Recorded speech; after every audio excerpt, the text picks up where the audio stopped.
Não vou mexer nisso aqui que vai dar ruim agora. Abre tua Bíblia em Lucas, capítulo 20. Que nós estamos seguindo no Evangelho de Lucas. Lucas vai até o capítulo 24.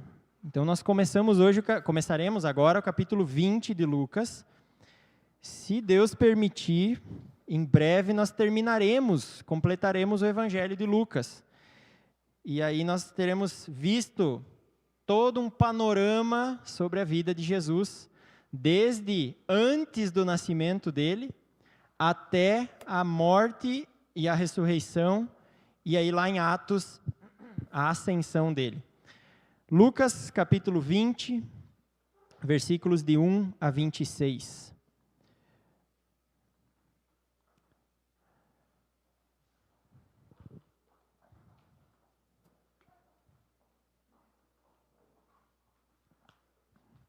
Antes da gente ler, eu quero lembrar você, onde é que nós estamos para começar nessa mensagem aqui. Semana passada foi o culto missionário, Matias pregou em Salmo 46, mas antes eu preguei sobre o Rei da Paz. Você lembra? Jesus chegando em Jerusalém como Rei da Paz. E aí ele foi aclamado, reconhecido como Rei da Paz. Entrou lá montado num jumentinho, né? Dizendo, sim, eu sou o rei, mas não da forma que vocês esperavam. Eu não sou um militar poderoso, eu sou um rei humilde, calmo, pacífico. E as pessoas reconhecem, e a primeira coisa que Jesus faz é entrar em Jerusalém, ir lá no templo e quebrar tudo. Por quê? O templo estava sendo usado para comércio corrupto ainda, né? Então as pessoas estavam se aproveitando lá do templo em que todo mundo que ia visitar tinha que dar uma oferta de um animal, de cereais ou de vinho, e vendiam isso a preços abusivos, né? Estavam fazendo um local de lucro o templo. E Jesus chega lá e quebra tudo, derruba mesas, manda todo mundo embora. João conta que ele fez um chicote, pegou uma corda lá e saiu batendo, né? Não diz que ele bateu nas pessoas, mas diz que ele saiu batendo, acho que alguém deve ter tomado alguma, né? E expulsou todo mundo de lá. E todo mundo obedeceu, todo mundo se sujeitou àquilo. Mas isso começou a levantar questionamentos, claro. E aí agora no capítulo 20, nós vemos vários questionamentos que foram feitos a Jesus, do cunho assim, quem você pensa que é para fazer isso? De onde é que vem essa tua autoridade? As pessoas te respeitam, mas tu vem em nome de quem? Então hoje, o título da mensagem é Reconheça quem manda. Reconheça quem manda. E é nesse tema que todo o capítulo 20 de Lucas vai girar em torno. Jesus, então, purificou o templo, ficou ensinando lá no templo por vários dias, e os opositores vinham lá e questionavam. Como assim? Vamos ler do versículo 1 até o 8, para começar. Capítulo 20, versículo 1. Certo dia, quando Jesus estava ensinando o povo no templo e pregando as boas novas, chegaram-se a ele os chefes dos sacerdotes, os mestres da lei e os líderes religiosos, e lhe perguntaram, com que autoridade estás fazendo estas coisas? Quem te deu essa autoridade? Jesus respondeu, eu também lhes farei uma pergunta. Digam-me, o batismo de João Batista, era do céu ou era dos homens? E eles discutiam entre si, dizendo, bom, se dissermos do céu, ele perguntará, então por que não creram nele? Mas se dissermos dos homens, todo o povo nos apedrejará, porque estão convencidos de que João era um profeta. Por isso responderam, não sabemos de onde ele era. Disse então Jesus, tampouco eu lhes direi com que autoridade estou fazendo essas coisas. Jesus sendo Jesus, né? Depois de Jesus ter feito aquele esparramo, ter limpado o templo, diz que no versículo 47, Lucas 19, 47, todos os dias ele ensinava no templo. Então ele limpou o templo não só para deixar limpo, mas para usar para o propósito correto, ensinar a palavra. E ele estava lá, ensinando, imagina aquela multidão, né? Jerusalém, uma capital, gente de todo lugar indo lá, era perto da Páscoa. E aí chega lá a alta elite espiritual e governamental de Israel. Olha comigo, chegaram lá no versículo 1, os chefes dos sacerdotes, os mestres da lei e os líderes religiosos. Os chefes dos sacerdotes, eles tinham autoridade dada por Deus. Eles eram levitas, como lá do Antigo Testamento. Eles eram autoridade espiritual do povo. Os mestres da lei, os fariseus, eles tinham autoridade para ensinar a palavra. E os líderes religiosos eram os anciãos, aqueles que se reuniam e tomavam as decisões pelo povo, eram como os governantes, sujeitos lá ao Império Romano, mas sim, os governantes judeus. Então chegou a mais alta elite e perguntou para Jesus: nós temos autoridade, como se estivessem dizendo assim, nós temos autoridade, mas você, quem você pensa que é? Então é mais ou menos como se eles estivessem dizendo isso. Quem ele pensa que é para estar fazendo essas coisas? Essa pergunta talvez foi maldosa, mas ela é uma pergunta válida, porque Jesus apareceu lá, começou a ensinar, fez um monte de coisa chamativa, eles queriam saber, tu é levita? Tu é um profeta? Tu é o quê? De onde é que você vem? E aí, Jesus ficou talvez teria ficado numa sinuca de bico, né?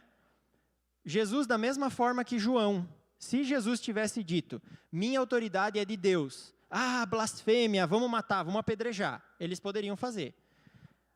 Agora, se Jesus dissesse, não, minha autoridade, não sei, vem de mim mesmo, vem dos homens, ele também estaria dizendo, se ele dissesse que é de mim mesmo, é blasfêmia porque está se comparando com Deus. Se dissesse que é dos homens, então não tem que dar bola, né? Então ele ia ser descreditado. O que Jesus faz? Responde com outra pergunta. E ele diz, e João? Vocês conheceram, o meu primo. Quem assistiu The Chosen aí, viu lá os discípulos chamando o João, como é que é? O João maluco, né? O João estranho. Porque o João Batista, muito provavelmente, ele tinha uma aparência de maluco. Ele vivia no deserto, se vestia de peles, todo, né, meio cabeludo. Então, vocês conheceram ele. A autoridade dele, da onde que era? E aí, os opositores ficaram apertados. Por quê? Eles sabiam que estavam errados porque não creram em João. Eles não creram, eles não reconheceram a autoridade de João. E Jesus, de certa forma, me parece que ele estava fazendo a mesma coisa, dizendo dele. Gente, vocês sabem de onde é que vem minha autoridade. Vocês sabem de onde é que vem. A pergunta é, vocês vão reconhecer ou não? E aí eles conversaram ali. Se a gente reconhecer a autoridade de João, a gente está errado porque nós não cremos nele. Se foi Deus que deu, a gente não creu. Mas se a gente disser que é dos homens, as pessoas vão nos apedrejar. Porque João era um profeta.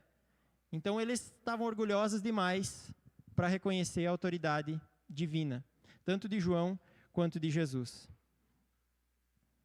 O problema, eu quero que você entenda isso, o problema dessa situação, o problema daqueles opositores não está em questionar. Chegar para Jesus, chegar para Deus, colocando para nós aqui, aplicando agora, e perguntar, Senhor, como assim?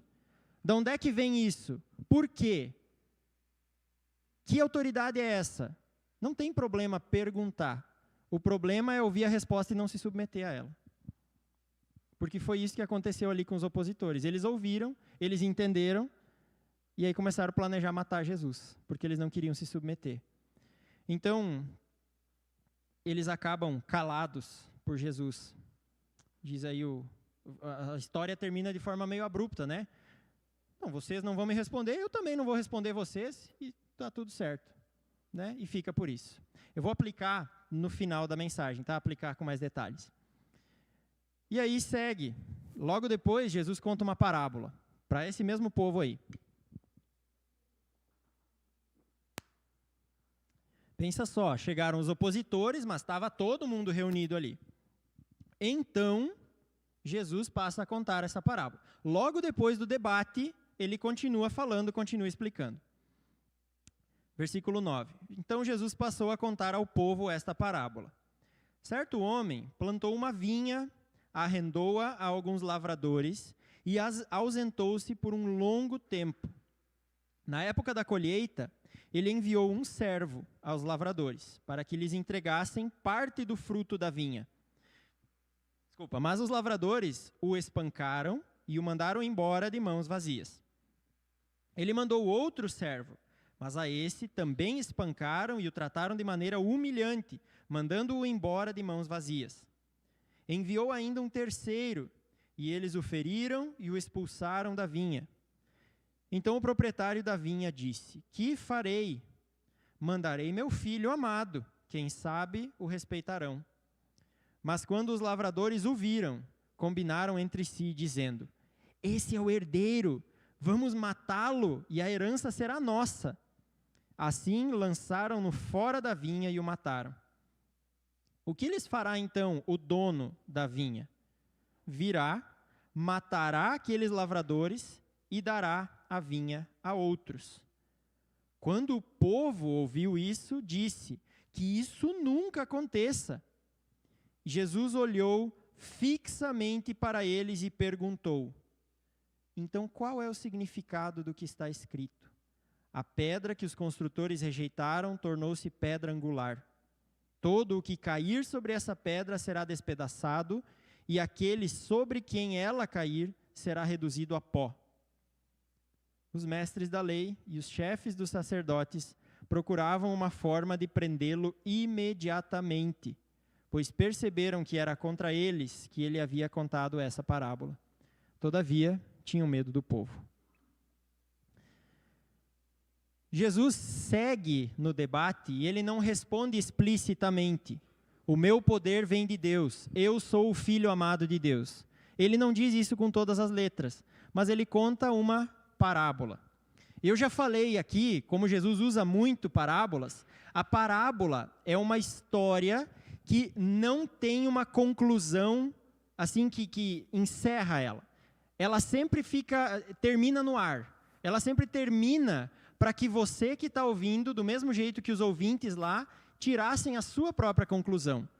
Tomassem uma decisão com base naquela história. Então Jesus conta essa parábola. E fica clara a relação. A vinha é Israel, é o povo de Deus. Os lavradores são os líderes religiosos do povo. Os servos que o dono da vinha manda lá são os profetas, os líderes enviados por ele para resgatarem o propósito do povo. E o filho amado do dono da vinha é Jesus. Então os líderes religiosos imediatamente começaram a querer prender Jesus porque eles entenderam. A carapuça, o chapéu serviu para eles, né? A situação se aplicou.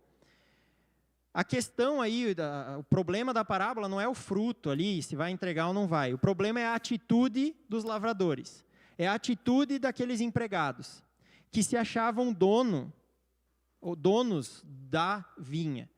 Os líderes religiosos se achavam donos do povo, enquanto o único dono era Deus. E eles queriam dizer: sim, você pode, não, você não pode mandar. Sim, você tem autoridade, não, você não tem. Quando na realidade era Deus que deveria dizer isso. Era Deus que dizia e eles deveriam aceitar.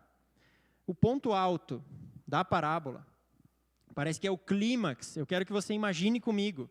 Jesus, no versículo 17, olhando fixamente para o povo, olhando fixamente e perguntando: o que vocês acham que significa aquela passagem que diz que a pedra angular, a pedra rejeitada se tornou pedra angular, e que todo mundo que tropeçar nessa pedra vai ser destruído? O que vocês acham que isso quer dizer?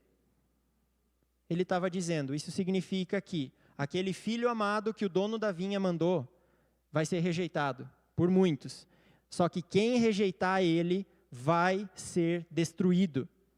Então ele usa duas imagens, do tropeço na pedra e daqueles sobre quem a pedra cai. De qualquer forma, quem não reconhece Jesus como a pedra angular vai ser destruído. vai sofrer a consequência. No capítulo 19, no capítulo 19, nós vimos a parábola das 10 minas, das 10 moedas, lembra? Um rei foi para uma terra, deu moedas aos seus servos, voltou e cobrou, e aqueles servos que disseram, não, ele não vai ser rei sobre nós, não queremos reconhecer a autoridade desse rei, o que o rei mandou fazer? Tragam aqui e matem eles na minha frente. Jesus, com pouco tempo entre as duas parábolas, ele estava dizendo que ele sim tinha autoridade, ele sim esperava que essa autoridade fosse reconhecida e que sim, quem não reconhecesse a autoridade seria destruído. Então tenha isso claro. Agora é o tempo de reconhecer a autoridade de Jesus. Haverá um momento em que não mais será possível. E nesse momento só vai restar destruição para aqueles que não reconheceram. Tenha isso claro, não tenha dúvidas. O inferno é real, a ira do Senhor é terrível. E ela está prometida para todos aqueles que não se sujeitarem à autoridade do Senhor Jesus. A boa notícia aqui é que se sujeitar a essa autoridade é de graça, não te custa nada, é só você querer. Então, como a parábola aqui dos trabalhadores na vinha, estou voltando para o texto de hoje, a parábola dos trabalhadores na vinha termina no ar, né? Diz ali, Jesus encerra dizendo, o que fará o dono da vinha? Virá, matará aqueles lavradores e dará a vinha a outros. E aí fica a situação, ok, se eu sou um trabalhador da vinha, o que é que eu vou fazer agora? Será que eu não deveria reconhecer o filho amado do dono? Será que eu não deveria aceitar que ele foi mandado pelo dono da vinha? Será que eu não deveria me sujeitar? Em outras palavras, parece que Jesus está dizendo assim para aquele povo lá, de novo, vocês sabem muito bem quem eu sou. Vocês sabem muito bem de onde é que vem minha autoridade. Vocês sabem. Agora que fica a questão que vale ouro. Você reconhece ou não? Você aceita ou não? Você se submete à minha autoridade ou você vai tentar me matar? Isso para aquelas pessoas lá. Para nós, a aplicação é a mesma. Reconhece ou não a autoridade?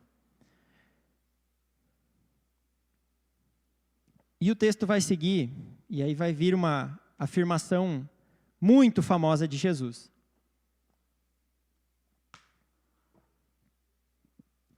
Os opositores continuaram não concordando, não aceitando Jesus, e eles continuaram querendo botar Jesus num problema, numa enrascada.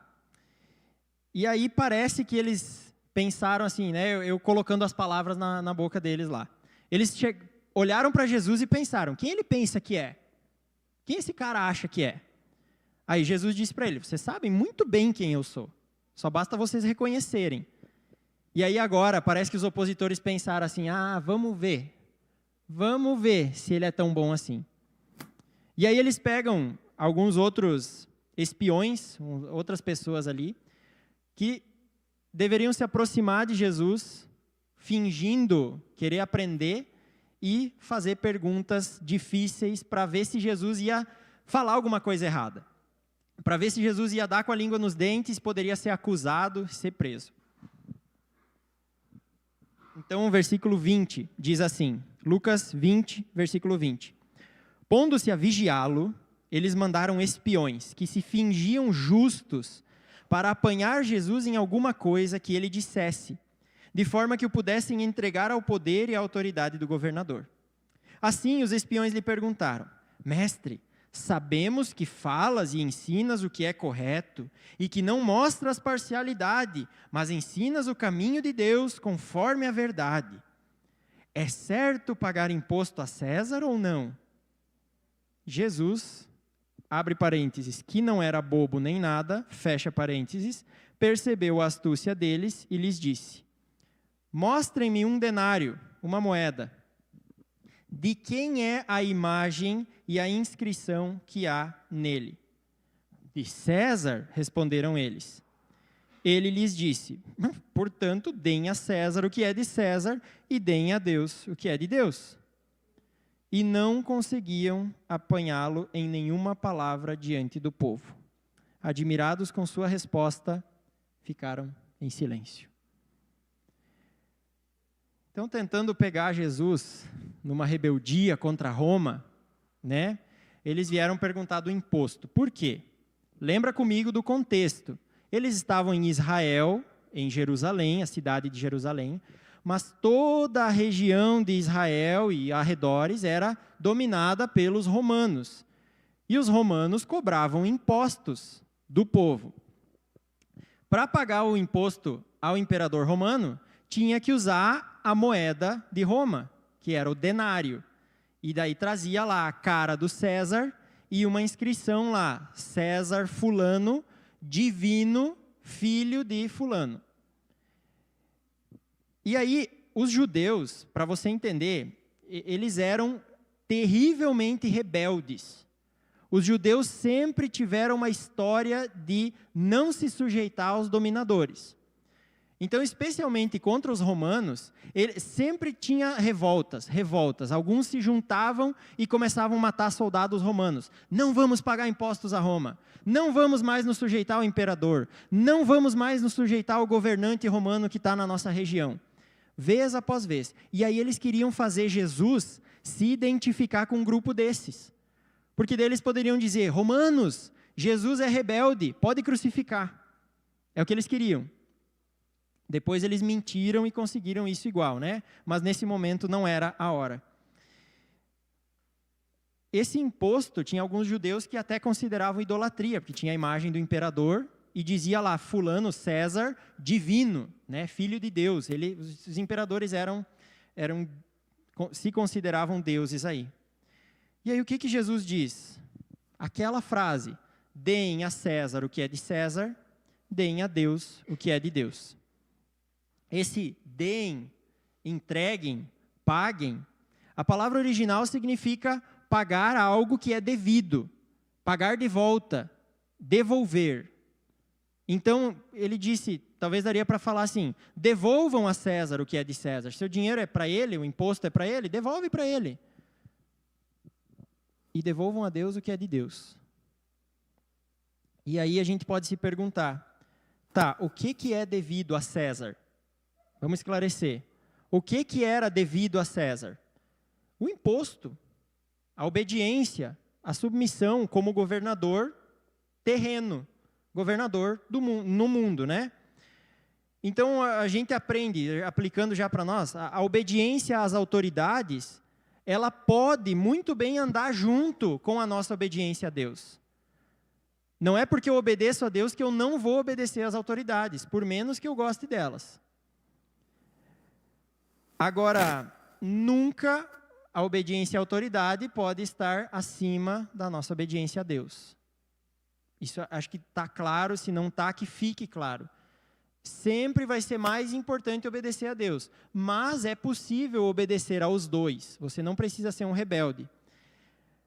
Então, cada um dos dois, igreja e o Estado com E maiúsculo, o país, o governo, cada um tem a sua função. O pessoal que estava no estudo bíblico antes aí, é um dos princípios batistas que vem desde lá do início dos batistas, no ano 1600 e pouco. Separação entre igreja e Estado. O Estado governa e a igreja prega o evangelho. Nenhum dos dois tem autoridade para fazer o papel do outro. Qualquer forma de domínio de um sobre o outro está errado. Quando a igreja quer ditar como o governo deve ser, ditar, ordenar, obrigar, ela está errada. Se o Estado quiser entrar na igreja e dizer, pode pregar isso, não pode aquilo, pode fazer isso, não pode aquilo, está errado. Não é papel do Estado, não é papel da igreja. O papel da igreja é influenciar o Estado positivamente, sugerir, denunciar, colocar lá no governo pessoas que tenham os mesmos valores que o evangelho, para que eles façam leis de acordo com os valores que nós entendemos que são corretos. Mas não é papel da igreja dizer, todo mundo tem que adorar a Deus. Não é. Esse é outro princípio batista, liberdade religiosa. Se você quer adorar outro Deus e outra religião, à vontade. Nós queremos adorar o nosso e queremos ter liberdade para isso. Então, o que é devido a César? O imposto, a obediência, a submissão, enquanto isso não contradiga aí a nossa obediência a Deus. Mas agora, presta atenção aqui comigo, porque Jesus não falou uma coisa rasa, ele não falou qualquer coisa quando ele disse, deem a César o que é de César e deem a Deus o que é de Deus. O que era devido a César? Aquilo que carregava a imagem de César. Deixa eu te perguntar, o que é que carrega a imagem de Deus e que é devido a Ele? Eu e você somos imagem e semelhança de Deus. Então, devolve isso para Deus. Não acha que tu é dono. Reconheça quem manda. Jesus estava dizendo isso para eles. Parem de se preocupar com essas picuinhas. Entendam que vocês são imagem, vocês carregam a imagem do Deus vivo, então se dediquem a Ele. Toda a sua vida, todo o teu ser, tudo o que você é, não é tudo que você tem, é tudo que você é, pertence a Deus. O que você está fazendo com isso? Um dos aspectos desse todo o nosso ser, sim, é o dinheiro. Talvez você já tenha pensado, né? Falei do imposto a César, vou falar do dinheiro que nós devemos a Deus. Sim, vou aproveitar a oportunidade. Se Deus nos dá o dinheiro para o nosso sustento, parte disso é dele. Na verdade, tudo é dele. Ele nos empresta para a gente não morrer de fome, né? E tal. A gente deve devolver para ele. Malaquias 3, 8 a 10 diz assim. Só acompanha comigo, eu vou ler aqui e você pode ouvir. Pode um homem roubar de Deus? Contudo, vocês estão me roubando. E ainda perguntam, como te roubamos? Diz o Senhor. Nos dízimos e nas ofertas. Vocês estão debaixo de grande maldição, porque estão me roubando. A nação toda está me roubando. Tragam o dízimo todo ao depósito do templo, para que haja alimento na minha casa. Ponham-me à prova, diz o Senhor dos Exércitos, e vejam se não vou abrir as comportas dos céus e derramar sobre vocês tantas bênçãos que nem terão onde guardá-las. Eu deixo claro aqui, a promessa não é dê 10 que você ganha 100, dê 1.000 que você ganha 10.000, não é isso que Deus está dizendo aqui. Mas Ele está dizendo que sim, nós quando não entregamos o dízimo, não entregamos parte do nosso rendimento como reconhecimento de que tudo vem de Deus, nós estamos roubando ao Senhor. Daí você talvez me diga, né? Me lembre daquele texto lá de 2 Coríntios 9, 7, que diz, cada um dê conforme determinou no seu coração, porque o Senhor ama quem dá com alegria. Então, vai me faltar, eu não estou disposto, alegre a contribuir, então não vou dar meu dízimo. Calma aí. Uma coisa é uma coisa, outra coisa é outra coisa. Malaquias está falando de dízimo. Tragam o dízimo à casa do Senhor.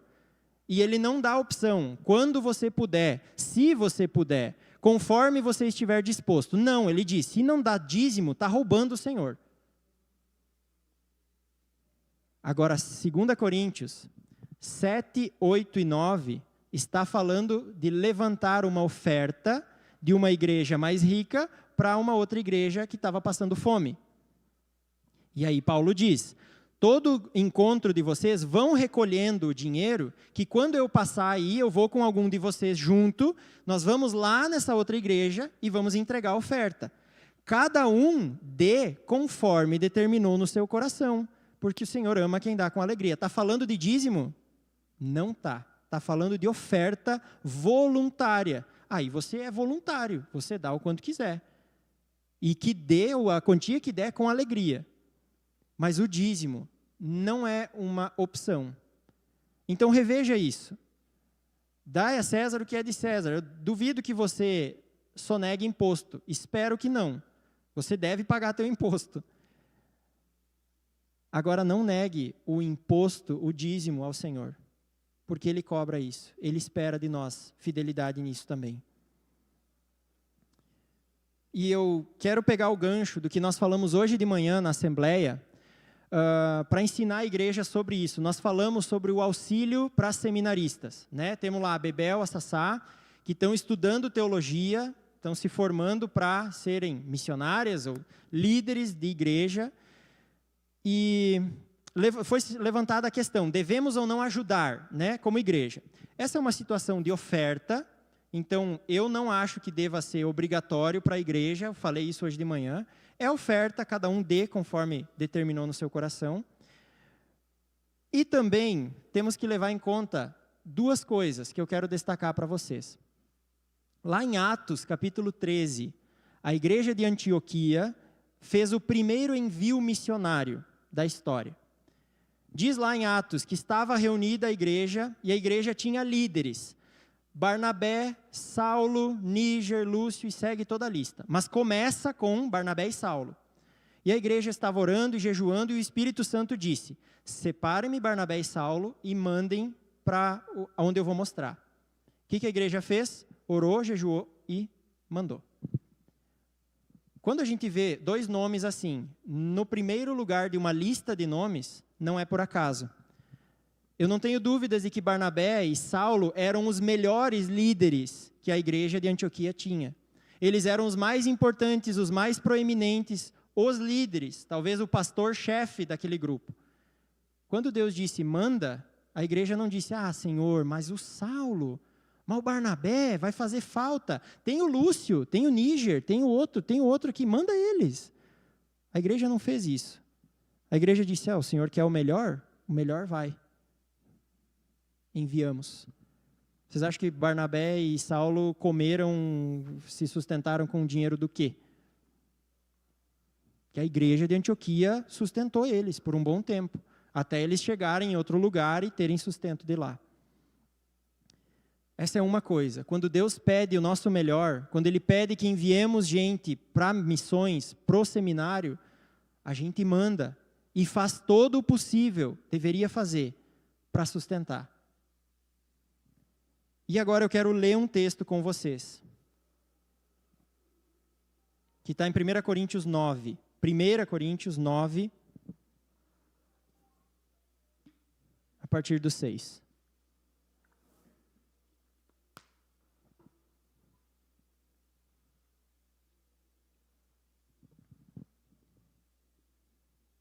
Já estamos caminhando para o final aqui, fique tranquilo, tá? 1 Coríntios 9, versículo 6. Paulo e Barnabé. Paulo escrevendo, né? Olha o que ele diz. Será que só eu e Barnabé não temos o direito de receber sustento sem trabalhar? Ele estava falando de ser missionário, de ser pregador. Quem serve como soldado à própria custa? Quem planta uma vinha e não come do seu fruto? Quem apacenta um rebanho e não bebe do seu leite? Eu não digo isso do ponto de vista meramente humano. A lei diz a mesma coisa, não diz a mesma coisa? Pois está escrito na lei de Moisés, não amordace o boi enquanto ele estiver debulhando o cereal. Por acaso é com bois que Deus está preocupado?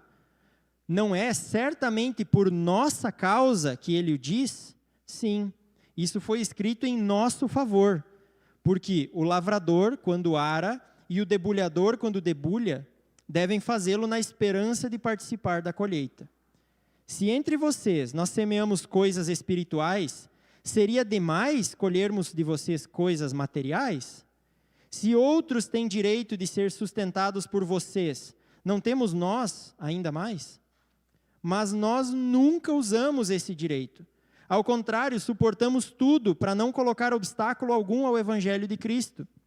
Vocês não sabem que aqueles que trabalham no templo alimentam-se das coisas do templo e que os que servem diante do altar participam do que é oferecido no altar? Da mesma forma, o Senhor ordenou a aqueles que pregam o Evangelho que vivam do Evangelho. Eu quero só que você tenha isso claro, que nós aprendamos como igreja. Nós não estamos fazendo um favor em ajudar financeiramente um missionário, em ajudar financeiramente uma plantação de igreja, em ajudar o nosso campo em Passo Fundo, em ajudar as meninas que estão no seminário. Não é favor nenhum, é obrigação. Elas, eu como pastor, nós temos direito de viver do Evangelho. Eu nunca vou cobrar isso de vocês, igreja. Vocês não são meus patrões, Deus é. Se está apertado, eu falo com Ele. E Ele cuida. Mas eu tenho o dever de ensinar que nós precisamos ter isso claro. É dever nosso. Assim deveria ser o sustento de todos os missionários. Muito bem. Fecha esse parênteses. Voltando lá para a história de Jesus, eu vou ir agora para as aplicações para daí encerrar.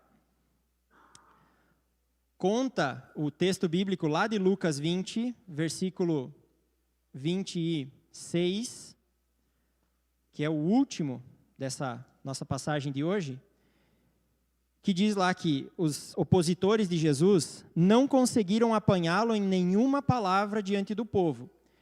Admirados com sua resposta, ficaram em silêncio, não questionaram mais. E eu quero lembrar quero que você perceba, ficar admirado. Nossa, como ele respondeu bem. Isso não é reconhecer a autoridade, isso não é se sujeitar. Então talvez você esteja admirado com o que Jesus ensina, talvez você admire quem Deus é, mas não significa que você esteja de fato submisso a Ele. Deixa eu aplicar. Para mim, parece que todo esse texto, Lucas, desde o 1 até o final do capítulo, ele grita para nós, ele clama, reconheçam a autoridade de Jesus. Reconheça, você que está lendo, que está ouvindo, reconheça a autoridade dele. Se submeta à autoridade dele. Não pare de achar que você está no controle ou que já está tudo submetido e está show de bola. Porque se nós temos uma capacidade especial, é a de tomar a rédea da situação e dizer, está nas mãos de Deus, aleluia. E aí a gente fica quebrando a cabeça e tropeçando e enfrentando um monte de problemas, porque nos convencemos de que está na mão de Deus quando não está. Desafio para você. Dobra o teu joelho e diga, Senhor, o que eu estou querendo controlar? Em que área da minha vida? De que maneira eu preciso entregar para Ti? Aonde é que falta eu reconhecer a Tua autoridade na minha vida?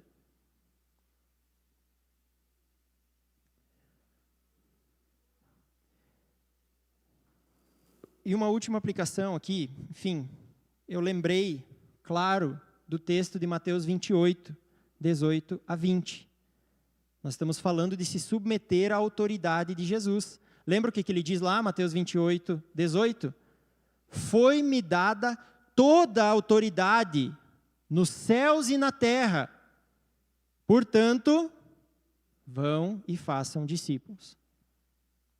Você tem dúvida alguma de que Jesus tem autoridade? Eu não tenho. Mas lembre que só saber disso não serve. Ele nos dá uma ordem. Foi-me dada autoridade. Portanto, vão.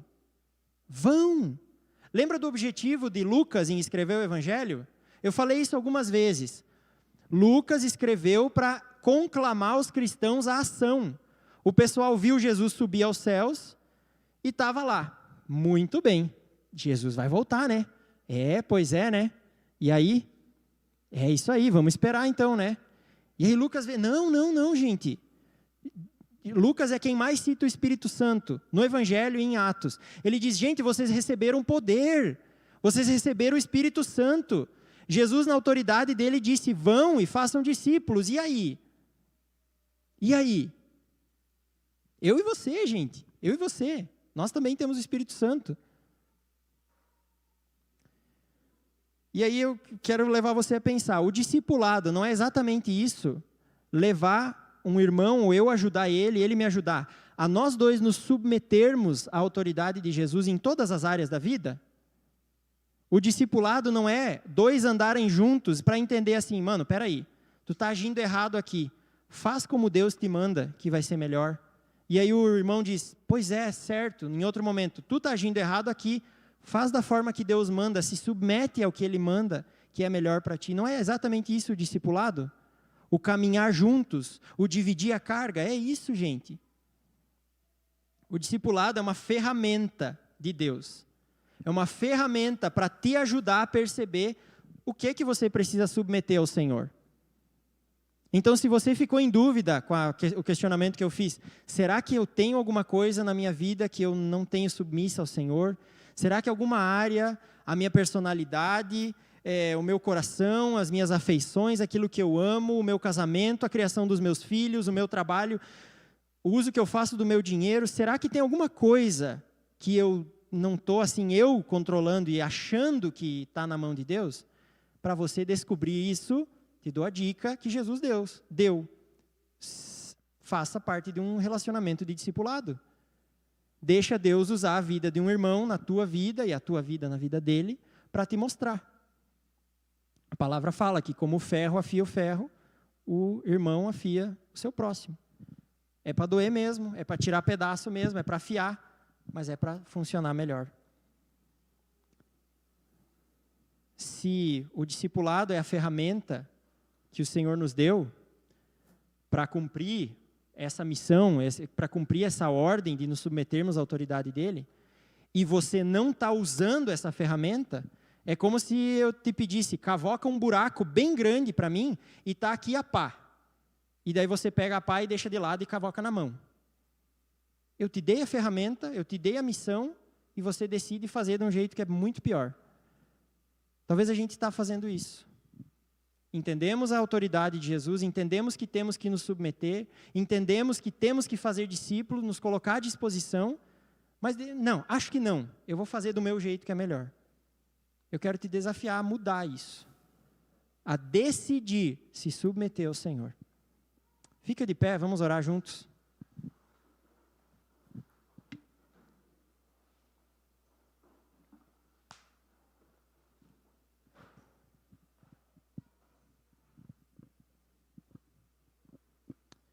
Se você entendeu que é uma boa ideia ser discipulado ou discipular alguém, fala comigo. Fala comigo, diz assim, eu acho que fulano é uma pessoa interessante para eu caminhar junto. Para Deus usar a minha vida, a vida dele, para me aperfeiçoar. Feche teus olhos. Senhor, nós entendemos tua palavra.